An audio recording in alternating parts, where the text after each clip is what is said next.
오늘 골로새서 3장 18절에서 4장 1절의 말씀 가지고 이는 주 안에서 마땅하니라라는 제목으로 말씀을 전합니다. 혹시 여러분들 기업 경영에 대해서 관심이 혹시 있으십니까? 뭐 신문이나 뉴스나 이런 것들을 많이 보게 되면은 최근 기업 경영에서 ESG라는 그런 경영이 확산되는 추세인 것을 볼 수가 있습니다. 이 ESG는 영어의 약자를 말하는데요. E는 environment, 환경을 말하고, S는 social, 사회 구성원들, 그리고 governance는 투명한 의사결정, 지배 원리 뭐 이런 것을 이야기합니다. 그러니까 풀어보자면 이런 거예요. 환경과 사회를 위해서 투명한 의사결정을 가지고 경영을 해야 된다는 이런 원칙을 갖고 경영을 하는 그러한 기업들이 늘어가고 있습니다. 환경과 사회를 생각하는 것은 예전에는 많이 볼 수 없었던 그러한 장면들이죠. 그래서 ESG 경영을 자처하는 기업들은 환경 및 사회 부분에서 사회 책임을 다하고 사회적 가치를 창출하려는 그러한 노력을 보여주고 있습니다. 아마도 여러분들이 익히 잘 아시는 많은 굵직한 기업들이 사회의 어려운 자를 위해서 출연금을 내놓고, 그리고 지금 많이 황폐해져가는 이런 환경들을 위해서 우리나라뿐만이 아니라 세계 곳곳에 많은 일들을 하고 있는 것을 아마도 보고 계실 겁니다. 기업들이 이렇게 된 이유는 뭘까? 최근 기후 위기와 지금 코로나와 같은 이 감염병이나 여러 가지 환경 파괴적인 그러한 면들이 바로 산업의 책임에 있다고 생각하기 때문입니다. 그리고 정말 극심해져가는 전 세계의 그런 빈부의 격차들, 이러한 것들에 대해서 기업의 책임이 있다고 생각했기 때문에 그러한 경영을 하고 있는 것입니다. 저는 이러한 것들을 볼 때마다 이런 것들을 볼 때 이런 생각이 들었어요. 이런 모습을 보면은 인간은 아주 느리기는 하지만 하나님의 창조 목적에 점점 부합되고 있는 것이 아닌가. 그리고 그런 생각들을 하려고 점차 노력을 하고 있는 것이 아닌가. 비록 우리의 눈에는 굉장히 느리지만요. 만약에 이런 한 경영을 모든 면에서 큰 기업뿐만이 아니라 아주 작은 기업, 또 학원, 또 개인적인 사업을 하는 그런 모든 사람들이 이러한 것들을 신경 쓰면서 환경과 사회 구성원들에 대해서 신경 쓰면서 경영을 하게 되면 어떻게 될까요? 아마도 이 세상에 조화와 질서가 흐르는 그러한 사회가 되지 않을까 싶습니다. 이 하나님의 창조 목적에 부합해 가는 저희들, 그리고 그렇게 노력하는 저희들, 이 하나님의 창조 목적을 관통하는 단어가 있다면 제가 방금 이야기했던 바로 질서와 조화라고 말할 수 있습니다. 하나님은 혼돈 가운데에서, 이 혼돈이라는 말은 질서가 없는 것을 말을 하죠. 질서를 세우시고, 그리고 모든 창조물들이 조화롭게 하나님께서 마련하신 이 지구 위에서 거하게 그렇게 하셨습니다. 아마도 에덴 동산의 모습이 이 질서와 조화가 이렇게 정말 자리를 갖춘 그러한 곳이었을 겁니다. 그런데 이 질서와 조화의 이 모습들은 바로 하나님의 모습 자체가 그러하기에 그럽니다. 우리 삼위의 하나님, 성부, 성자, 성령, 이 하나님께서 질서와 조화 가운데 한 분처럼 우리를 다스리고 계십니다. 어느 한 분도 자기의 주장을 강력하게 내세우지 아니하시고, 끊임없이 대화하시고, 끊임없이 광제하시고, 그 끝없는 친밀한 가운데 거하시면서 서로를 존중하시면서 질서와 조화 가운데서 우리를 다스리고 계십니다. 아마도 이 삼위의 하나님의 가장 극적인 모습이, 아마 최고의 모습이 아마 창세기와 우리 요한복음에 있는 그런 창조하실 때의 모습을 나타낸 것일 것입니다. 우리 요한복음 1장 3절과 창세기 1장 2절을 보면은 이 삼위의 하나님이 어떻게 일하셨는지, 어떻게 함께 이 세상을 창조하셨는지, 어떻게 서로 조화롭게 일을 하셨는지 그 흔적을 볼 수가 있습니다. 우리 잠깐 한번 볼까요? 우리 우리 요한복음 1장 1절부터 3절까지 우리 함께 아마 외우시는 분들도 또 계시겠죠. 우리 함께 봉독해 보면 좋겠습니다. 우리 자막 내주시면 좋겠어요. 우리 다 같이 고백할까요? 준비 시작. 태초에 말씀이 계시니라. 이 말씀이 하나님과 함께 계셨으니 이 말씀은 곧 하나님이시라. 그가 태초에 하나님과 함께 계셨고 만물이 그로 말미암아 지은 바 되었으니 지은 것이 하나도 그가 없이는 된 것이 없느니라. 요한복음 1장의 이 말씀은 누구를 말하는 걸까요? 바로 예수 그리스도를 말씀하고 있는 겁니다. 태초에 우리 창세기에 보면 성부 하나님만 보이지만 이때 말씀으로 예수님께서 함께 하셨습니다. 그리고 모든 만물이 이 예수님으로 말미암아 되지 않은 것이 없다고 요한복음이 고백하고 있습니다. 자, 우리 또 창세기 1장 2절을 함께 보겠습니다. 우리 창세기 1장 2절 우리 다 같이 고백할까요? 준비 시작. 땅이 혼돈하고 공허하며 흑암이 깊음 위에 있고 하나님의 영은 수면 위에 운행하시느니라. 아멘.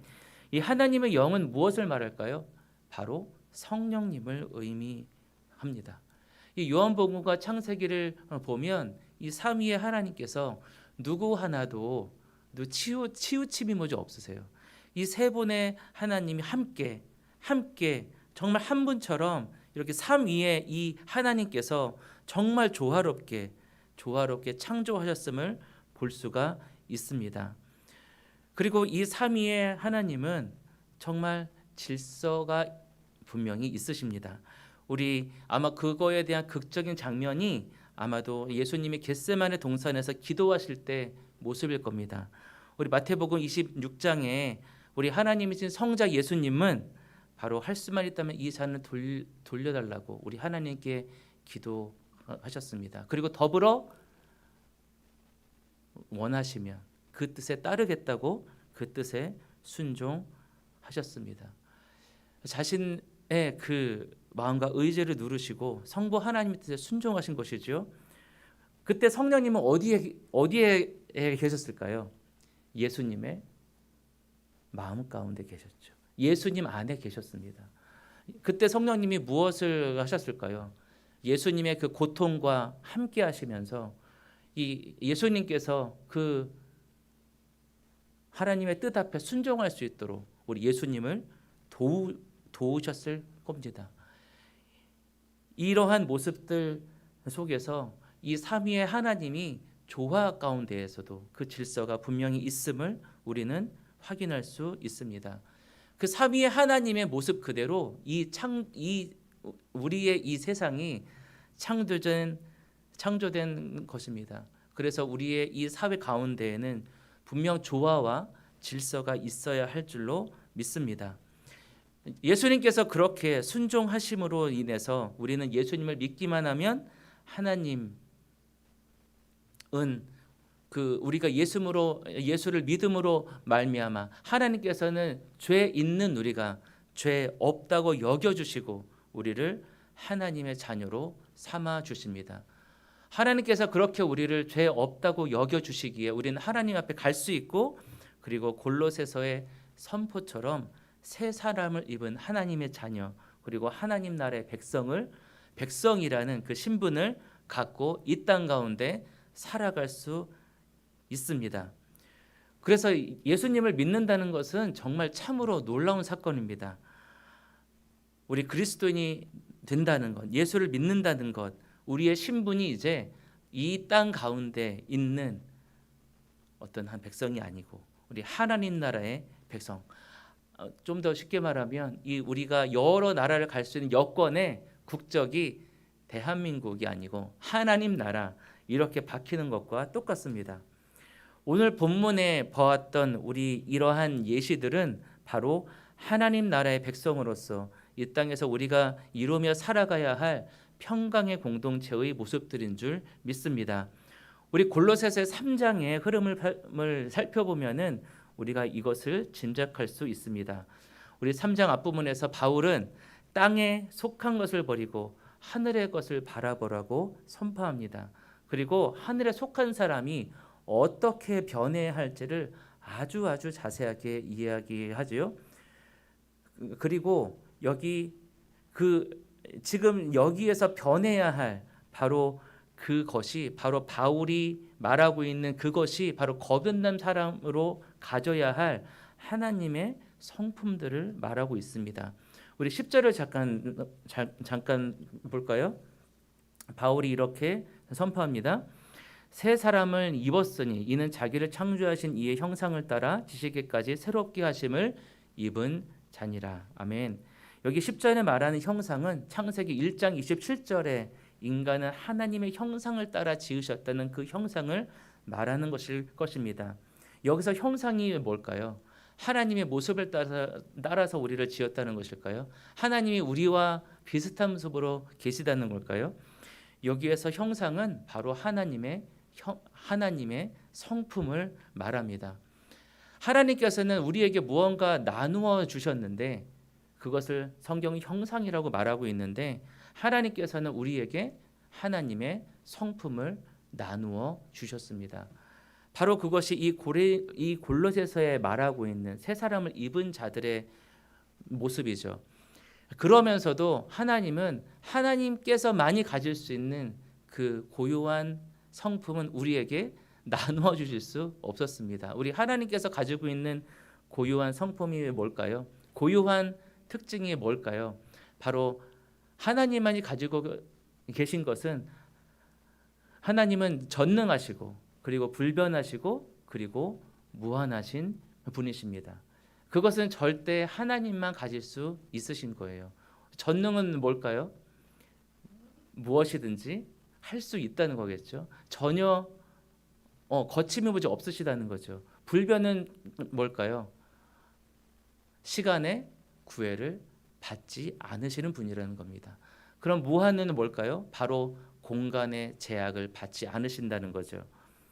가만히 생각해 보면 이 불변하시고 무한하신 분이 또 전능하지 않으시다면 그것만큼 또 더 이상한 것도 아마 없을 겁니다.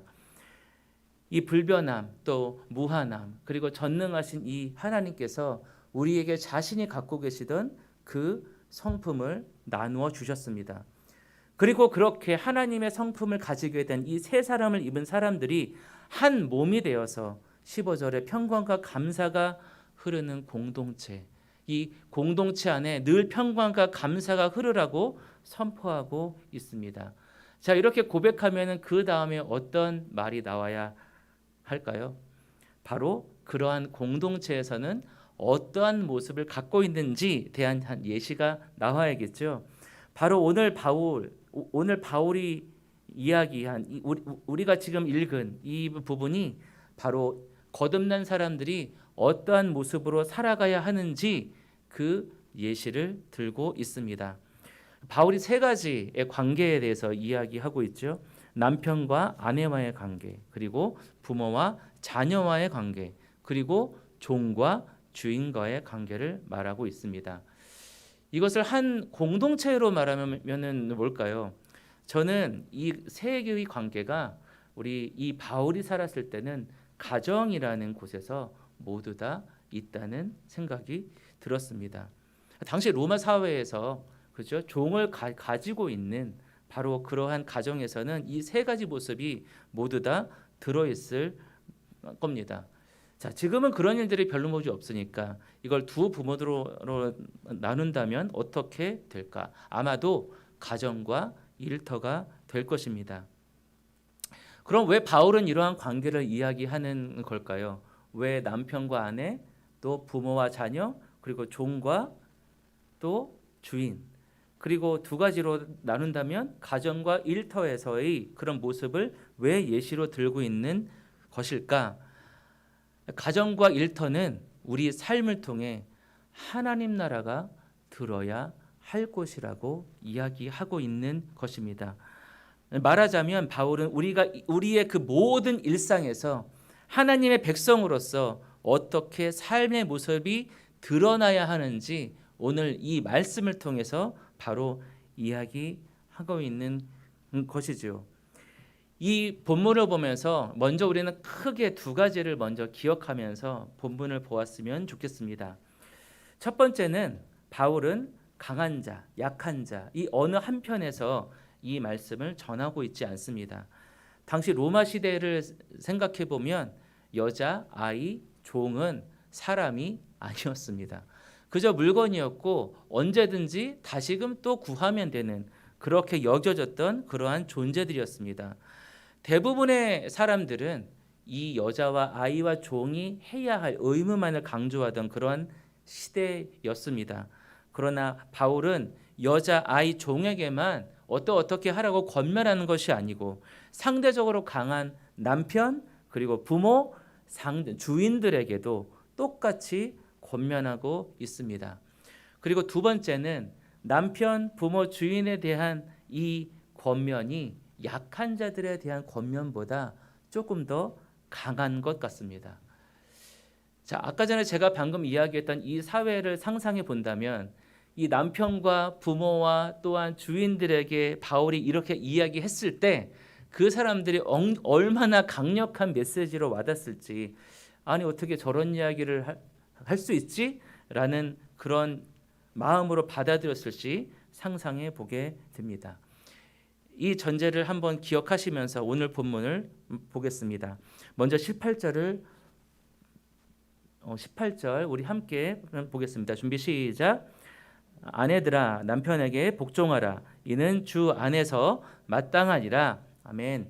이 복종이라는 것에 대해서 온갖 소리가 많지만, 그죠? 우리 아내분들은 굉장히 거부감을 느끼는 그러한 단어일 수도 있지만 여기에서 말하는 복종은 그냥 복종을 위한 복종이 아니고 바로 존경하는 것을 말합니다. 여기 이 복종이라는 말에 쓰인 이 단어의 원래의 의미가 바로 그런 거예요. 그냥 누군가의 명예 강제적으로 하는 그런 것이 아니라 정말 자발적으로 나오는 그러한 복종을 의미합니다. 자, 이 말은 이 뒤에 나오는 남편에 대한 권면을 보면 조금 더 우리가 분명하게 알 수가 있습니다. 우리 19절에 우리 다 같이 고백하겠습니다. 준비 시작. 남편들아 아내를 사랑하며 괴롭게 하지 말라. 우리 남편의 사랑이 아내가 남편을 존경하게 만드는 것이죠. 이 괴롭게 하지 말라는 말은 무슨 말입니까? 귀찮게 하지 말라는 겁니다.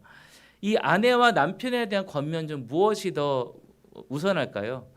아마도 이 깊이를 보자면 이 아까 전에 아내가 남편에게 하는 복종은 자발적인 거라고 그랬잖아요. 그렇죠?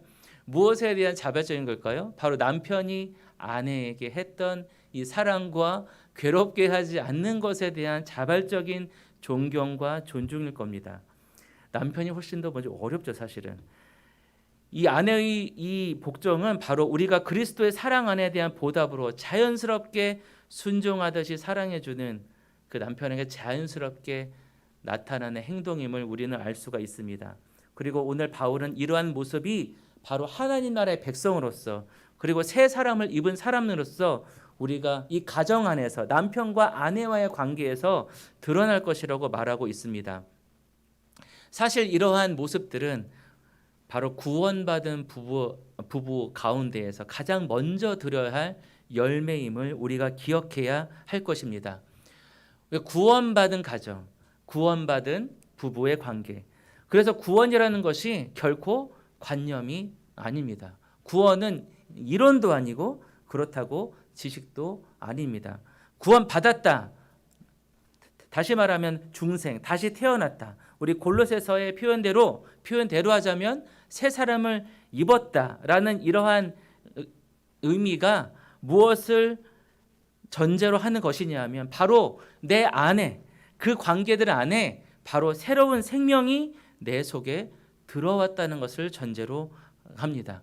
그 생명이 내 안에 들어오면 어떻게 될까요? 생명은 살아있기 때문에 반드시 열매를 맺습니다. 그 생명의 능력이 무엇인가 하면 그렇게 새로운 생명이 만들어내는 생활의 모습들인 거죠. 우리의 열매는 바로 그러한 생활의 모습들입니다. 그래서 부부간에 가장 먼저 드러나야 할 열매들이 무엇인가 하면 바로 아내는 사랑하고 바로 남편은 아내를 사랑하고 귀찮게 하지 않는 것이고, 그리고 그 아내는 그 사랑으로 말미암아 남편을 존경하는 것이다. 그렇게 오늘 바울은 고백하고 있는 것입니다. 이러한 가정을 이룰 때 이 부부는 어떻게 될까요? 하나님께서 우리에게 역사하고 계시는구나. 하나님께서 우리의 가정을 그렇게 만져주고 계시는구나라고 우리는 확증을 할 수 있는 것입니다. 그와 같은 확정이 있어야 우리가 다른 이들에게 복음을 확실하게 확신 있게 전할 줄 믿습니다. 바로 이것을 더 기억했으면 좋겠습니다. 복음은 말로 전하는 것이 아니라는 것이죠. 복음은 말로 전하지만 그 말에 바로 확증과 능력이 있어야 그 말로 인해서 그가 예수 그리스도를 알게 될 줄로 믿습니다. 그리고 그것이 바로 증인의 모습들이죠. 그 증인이라는 것이 무엇일까요? 남이 들은 것을 내가 전하는 것이 증인일까요? 내가 보고, 내가 경험하고, 내가 확증한 것을, 내가 체험한 것을 온전하게 전할 때 그것이 진정한 증인인 줄 믿습니다. 내 안에 그리스도가 있고 그리스도가 부활한 것을 나의 삶 가운데에서 매일매일 경험하고, 그렇게 경험한 사람만이 그 구원의 확신을 얻고 그 구원의 확신으로 말미암아 예수 그리스도를 모르는 자들에게 우리 예수님께서 살아계심을 그분이 정말 능력을 갖고 계시는 분임을 우리가 전할 줄 믿습니다. 자, 그리고 20절에 이제 자녀와 그리고 부모의 관계에 대해서 이야기하고 있습니다. 우리 20절 다 같이 고백하겠습니다. 준비 시작. 자녀들아, 모든 일에 부모에게 순종하라. 이는 주 안에서 기쁘게 하는 것이니라. 자, 여기에서 말하는 순종은 아까 전에 말했던 아내가 남편에게 하는 복종과는 조금 다릅니다. 아까 전에 복종은 자발적으로 하는 복종이었다면 여기한테는 조금 강제성이 있는 그러한 순종을 말하는 거죠.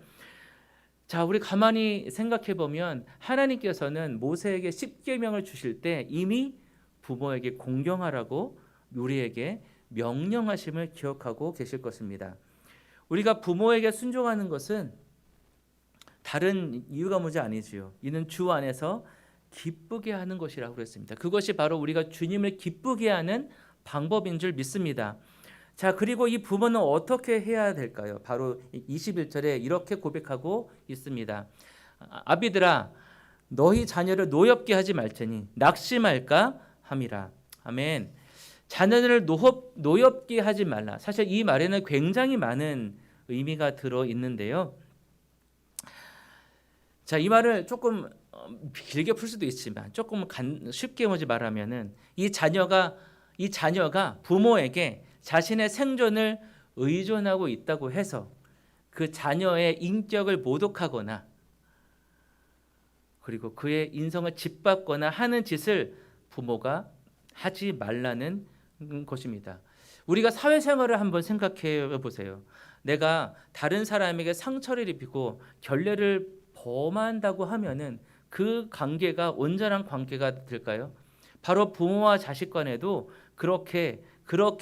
그러한 것을 의식하면서 그렇게 관계를 맺어야 한다는 것입니다.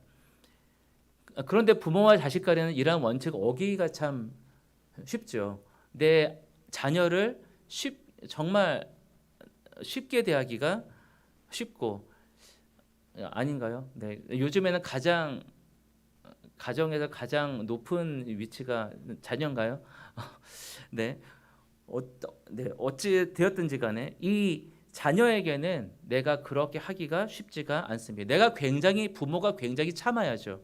화가 나도 누르고 내가 상처를 좀 받아도 누르고 하는 것들이 굉장히 필요한 것을 아마도 알고 계실 것입니다. 이 자녀가 나에게 그렇게 생존을 의지했기 때문에 내가 마음대로 하고 있는 것처럼 내가 생각하기 쉽습니다. 그게 어디까지 미치냐면 자녀의 미래까지도 부모가 좌지우지하려고 하는 모습을 우리가 보고 있습니다.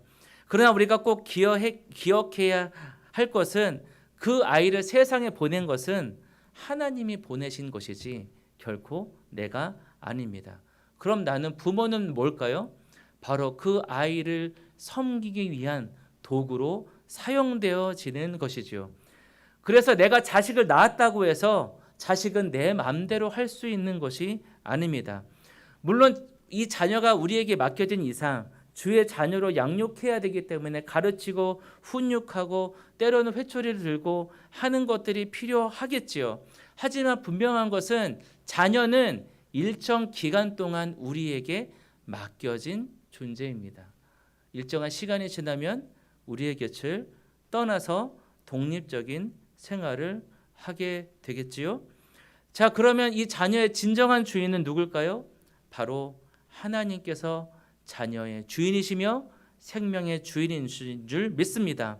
그리고 그 생명의 주인이신 하나님께서 우리에게 자녀를 맡겨 주셨습니다. 자, 그러면 우리가 부모로서 해야 되는 일은 뭘까요?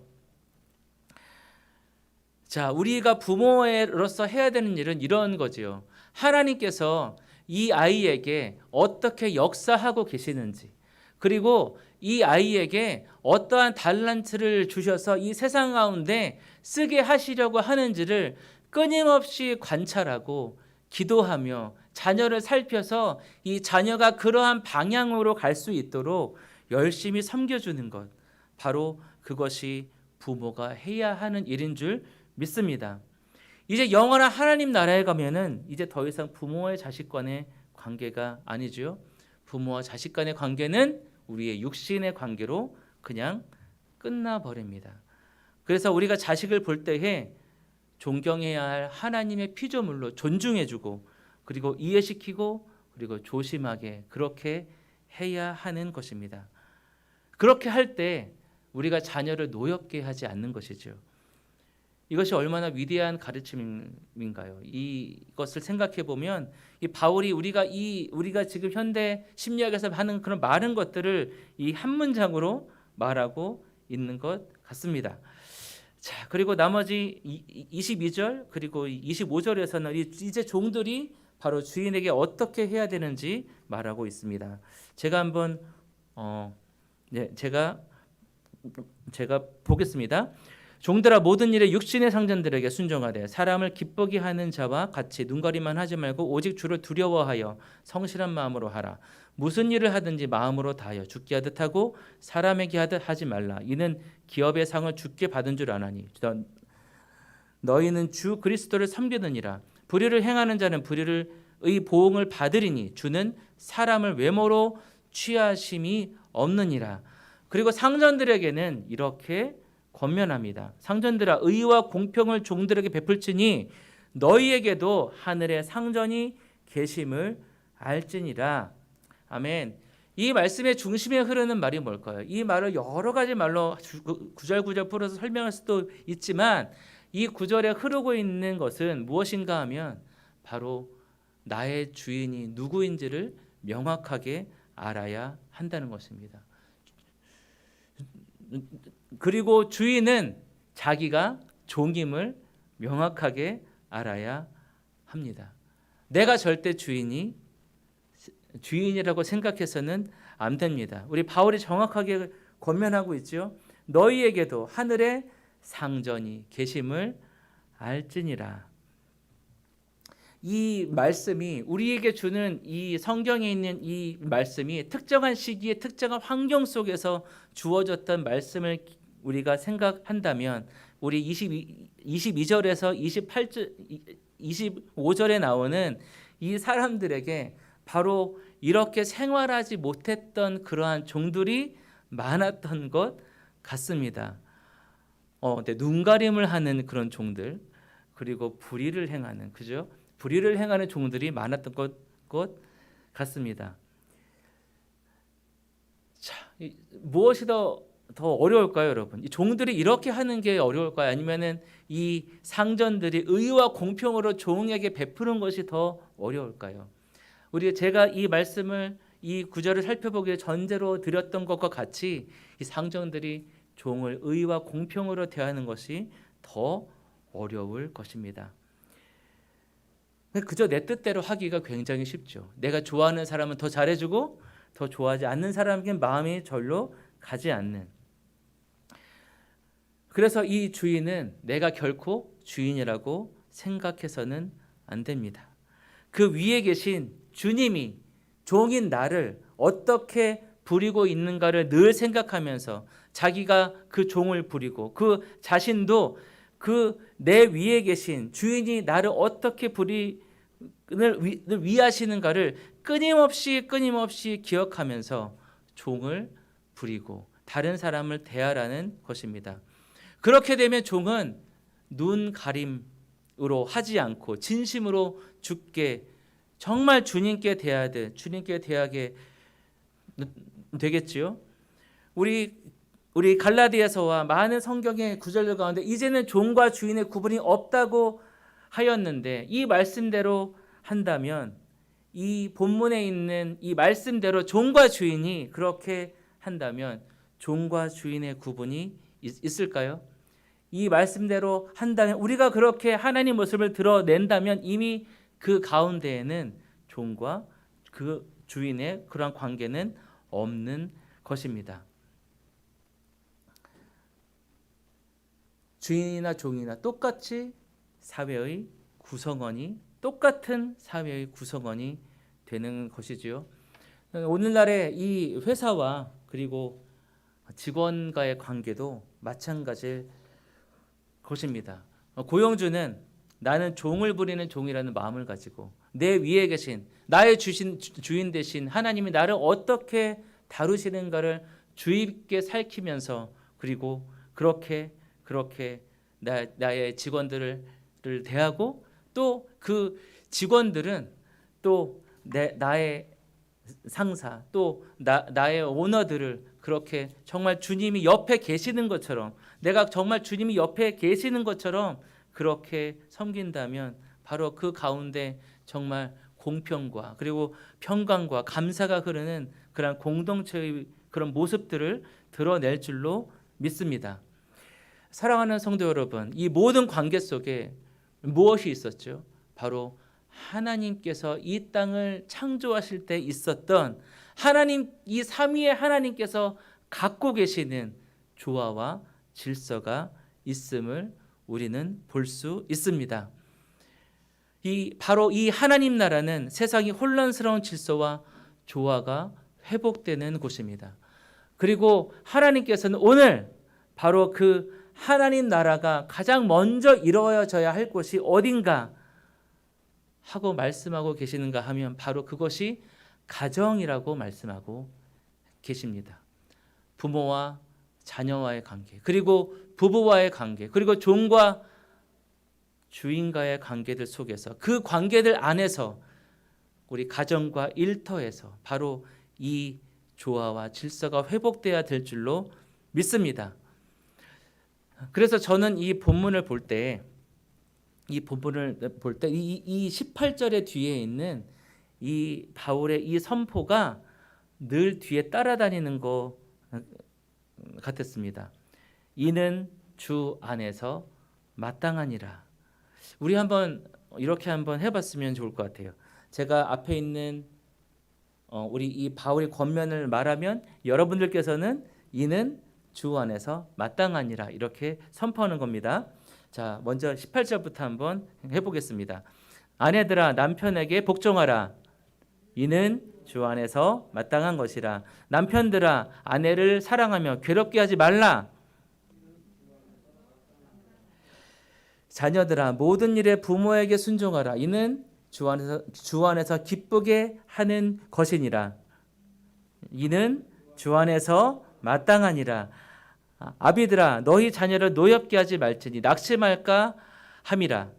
이는 주 안에서 마땅함이라. 종들아 모든 일에 육신의 상전들에게 순종하되 사람을 기쁘게 하는 자와 같이 눈가림만 하지 말고 오직 주를 두려워하여 성실한 마음으로 하라.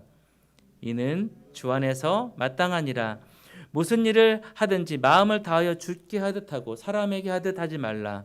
이는 주 안에서 마땅하니라. 이는 기업의 상을 주께 받을 줄 아나니 너희는 주 그리스도를 섬기느니라. 이는 주 안에서 마땅하니라. 불의를 행하는 자는 불의의 보응을 받으리니 주는 사람을 외모로 취하심이 없느니라. 이는 주 안에서 마땅하니라. 상전들아 의와 공평을 종들에게 베풀지니 너에게도 하늘의 상전이 계심을 알지어다. 이는 주 안에서 마땅하니라. 이 말씀의 제목을 저는 부제로 일상 속의 하나님 나라 이렇게 한번 생각해 봤습니다. 우리가 이 말씀을 들으면서 오늘 기억했으면 좋겠습니다. 우리의 일상 가운데 하나님께서 하나님 나라가 늘 일어나기를 원하십니다. 우리의 일상 가운데 그 하나님 나라가 선포되고 드러나는 그 기적 같은 체험들을 늘 체험하기를 원하십니다. 우리 교회를 따뜻한 교회로 세우고 싶어 하시는 그 하나님의 뜻이 바로 여기에 있는 줄 믿습니다. 그 많은 드러남 가운데 우리 교회는 따뜻한 교회로 불러 주셨습니다. 그리고 우리가 그런 따뜻한 교회가 되려면 어떻게 해야 될까요? 먼저 우리가 새 사람을 입어야 할 줄로 믿습니다. 그리고 새 사람으로서 우리 하나님께서 우리 바울이 이렇게 구체적으로 설명하는 것처럼 우리의 일상 가운데 그 하나님 나라의 하나님의 백성으로서의 그 모습 그리고 하나님의 자녀로서의 그 모습이 늘 드러나야 할 줄로 믿습니다. 그렇게 될 때 우리는 진정 이 하늘문 교회는 따뜻한 교회가 될 것입니다. 이 바울이 말한 이 인간 관계에 하나도 해당하지 않는 사람은 아무도 없을 것입니다. 우리는 이 일상 가운데 계신 하나님을 기억하고 우리의 주인 되신 그 하나님을 기억하며 그리고 모든 것이 주 안에 마땅하니라 한 이 바울의 이 고백처럼 우리의 일상 가운데 나의 주인 되신 하나님을 기억하고 그 하나님이 나의 삶을 통해서 드러나는 것을 늘 생각하면서 부모와 자녀 가운데 그리고 남편과 아내 가운데 그리고 상전과 종과 주인 가운데 그 하나님의 말씀을 의식하면서 살아가는 우리 모든 하늘문 교회 성도가 되기를 예수님의 이름으로 축원합니다. 아멘. 그래서 우리가 이 찬양을 한 번 더 부르고 기도했으면 좋겠습니다. 한번 제가 이 찬양의 가사를 한번 보겠습니다. 내 영혼이 은총 입어 중환자진 벗고 보니 슬픔 많은 이 세상도 천국으로 화하도다. 이 천국으로 화하는데 우리의 삶의 모습들이 들어가 있는 줄 믿습니다. 그리고 할렐루야 우리에게 찬양하지요. 내 모든 죄 사함 받고 거듭나서 예수와 동행하니 그 어디나 하늘나라. 이 고백이 우리의 삶의 고백이 되고 우리의 일상의 고백이 되길 원합니다. 우리 한번 찬양하시면서 이 찬양의 은혜를 누리시길 원합니다. 내 영혼이 은총 입어 중한 죄지 벗고 보니 슬픔 많은 이 세상도 천국으로 화하도다. 할렐루야 할렐루야 찬양하세. 내 모든 죄 사함 받고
나길 원합니다. 하나님 아버지, 우리 일상 가운데 그 하나님 나라가 선포되고 그리고 하나님 나라가 드러나길 원합니다. 그래서 우리가 너희가 빛과 소금이라는 그 예수 그리스도의 말씀처럼 아버지 이 밋밋한 세상 가운데 우리가 빛으로 아버지 주님을 드러내고 그리고 소금의 그 짠맛으로 우리 세상에 우리 하나님을 드러내길 원합니다. 우리의 삶 하나하나가 우리 성도의 삶 하나하나 그렇게 되길 원하고 우리 하나님을 위해 그렇게 원하오니 아버지가 그 말씀을 이루는 저희들이 되게 하여 주시옵소서. 이 선포를 가지고 우리가 다 같이 기도로 주께 나아갔습니다. 우리 다 같이 주여 하시면서 앞에 나갑시다. 주여! 우리 사랑하는 보소하신 하나님 아버지가 놀라운 죄와 사랑과 은혜와 기쁨과 희락과 평강을 주시니 감사합니다. 주님께서 주시는 아버지가 그 놀라운 선포함이 없었다면 아버지 우리는 이 땅 가운데 주님의 그 뜻을 살아가면서 살아갈 수 없었는 고백합니다. 하나님 아버지, 우리 가운데 그 놀라운 은혜를 주셔서 감사합니다. 아버지, 우리가 이 땅 가운데 살아갈 때에 우리의 삶을 통하여 아버지 하나님의 하나님 되심을 선포할 뿐만 아니라 아버지 이 사회가 이 혼돈의 세상 가운데 아버지 조금 더 빛과 아버지 질서와 조화 가운데로 나아갈 수 있는 아버지 그렇게 나아가는 조금 더 우리가 아버지 헌신할 수 있는 저희들 우리 한 사람 한 사람의 성도들 되게 하여 주셔서 아버지 먼저 우리가 새 사람을 입길 원합니다. 아버지 그래서 우리가 아버지 우리 가정이라는 이 공동체 안에서 아버지 아내와 남편 가운데 그리고 부모 자식 가운데 그리고 종과 주인 가운데 아버지 그 완전한 하나님 나라의 그 구속들을 선포하며 나아가길 원합니다. 주여 우리가 그런 삶 속에 있도록 주님께서 도와주시고 아버지 우리가 부족하지만 아버지가 그렇게 열심히 행하고 아버지 노력하고 아버지 주께 나아가겠으니 아버지가 그렇게 할 수 있도록 우리에게 능력과 아버지 힘을 더하여 주시옵소서. 아버지 그 날마다 그렇게 날마다 우리 일상 가운데 그 하나님을 선포함으로 말미암아 아버지 이 세상이 하나님의 창조 목적에 부합되는 그런 놀라운 세상으로 변화될 수 있기를 원합니다. 아버지 우리가 그렇게 살아갈 수 있도록 도와주시고 아버지 특별히 하늘 공동체가 아버지 세상 가운데 아버지 삭막한 세상 가운데 아버지 냉기가 흐르는 이 모든 세상 가운데 따뜻함을 건질 수 있는 아버지 그래서 이 공동체에 오기만 하면 아버지 많은 사람들이 아버지 따뜻한 주님의 온기를 느끼고 아버지 주님 앞에 좀 더 나아가 아버지 주님의 더욱더 따뜻한 마음으로 나아갈 수 있는 아버지 그런 교회 될 수 있도록 주님께서 인도하여 주옵소서. 우리가 따뜻한 공동체가 되길 원합니다. 아버지 주님의 평강과 감사가 흐르는 공동체가 되길 원합니다. 아버지 그런 공동체로 우리를 세우셨사오니 아버지 우리 그렇게 역사하여 주옵시고 아버지 그렇게 하는 모든 성도들에게 아버지여 기쁨과 희락과 평강과 감사를 넘치게 부어 주시옵소서. 넘치게 부어 주시옵소서. 주어 주시옵소서. 사랑과 은혜가 충만하신 주 하나님 아버지, 주님의 보혈로 옛사람과 그 행위를 벗어버리고 새 사람을 있게 해주시게 하시니 감사합니다.